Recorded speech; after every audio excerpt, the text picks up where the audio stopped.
quand s'engager, c'est ça. Oui. S'engager dans une relation amoureuse et non pas entrer dans une relation amoureuse. S'engager. Donc moi, je pense que la première des choses qu'il faut faire, il faut savoir c'est quoi s'engager. Ok.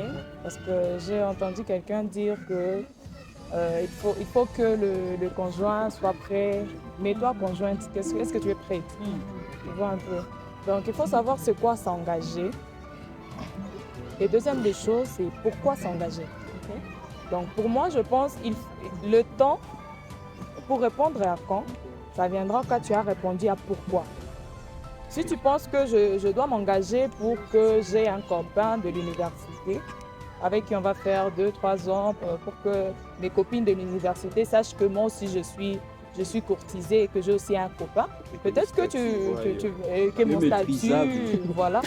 Peut-être que tu vas t'engager dans cette relation juste pour 2-3 ans et c'est fini. À ce moment-là, tu t'engages, mais peut-être que tu n'es pas prête pour le mariage. Peut-être que tu n'es pas prête pour fonder une famille. Peut-être que tu n'es pas prête pour faire un foyer. Tu n'es pas prête à ça, mais tu es juste prête pour une relation amoureuse. Donc moi, je pense que pour répondre à cette question, la meilleure des choses, c'est savoir pourquoi s'engager. Le quand viendra avec le pourquoi, le but que vous vous êtes fixé, l'objectif que tu attends. Alors ça va déterminer même le type de personne avec qui tu vas t'engager dans ta relation amoureuse. Donc la meilleure des choses, c'est de savoir pourquoi s'engager et le temps viendra, le temps sera déterminé avec cette question.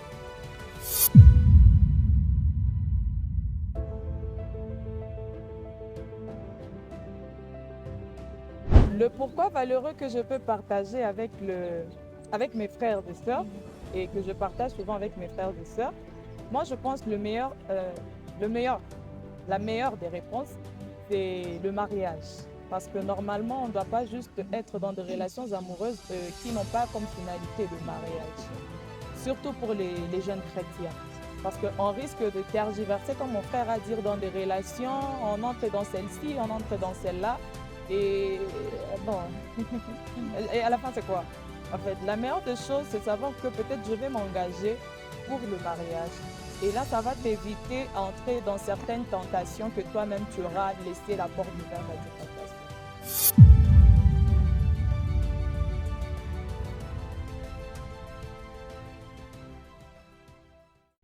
Donc, incontournable, ce qui est de ma part, d'abord, c'est la crainte de Dieu. Ok. C'est Crainte de Dieu. la crainte de Dieu. La deuxième des choses, il doit être un ami. Un ami. Tu voles dans ma tête. Donc, c'est personnel. D'abord, il doit la crainte de l'Éternel, et puis ça doit être un ami. Et puis, troisièmement, c'est quelqu'un qui me respecte.